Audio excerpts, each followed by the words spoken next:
This is what remains of a police station in the southeastern town of Bonua, as opposition supporters clash with security forces. It's the latest in a series of demonstrations taking place across Ivory Coast for a third consecutive day. The protests threaten to plunge the country, once an island of stability, into its biggest political crisis since the Civil War of 2010. The contention is a declaration by President Alassane Ouattara to run again.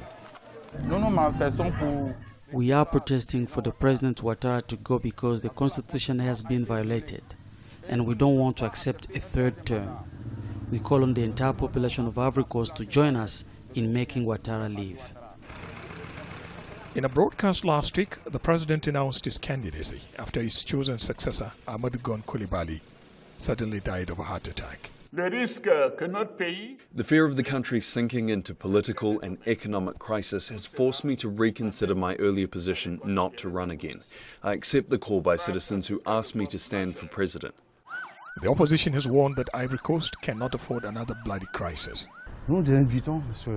We invite the President of the Republic to ensure that he can safeguard social peace and stability. To do otherwise would be to open up a Pandora's box that will give rise to uncontrollable excesses. Former First Lady Simone Gbagbo, whose husband is still stuck in the Netherlands after his acquittal by the International Criminal Court of crimes against humanity, says providing a level playing field for all is the only thing that can stop the country sliding into anarchy. I call on President Ouattara to make Laurent Gbagbo eligible to run and to free all held for the 2010 post-election violence.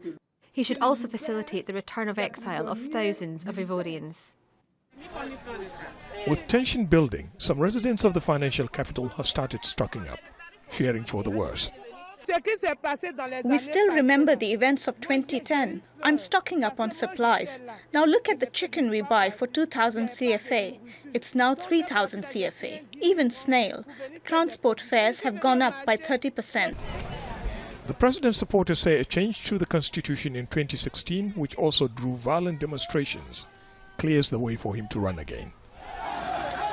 Until 2010, Ivory Coast was considered one of Africa's most politically stable countries. Since then, it has seen violent demonstrations and even mutinies by soldiers.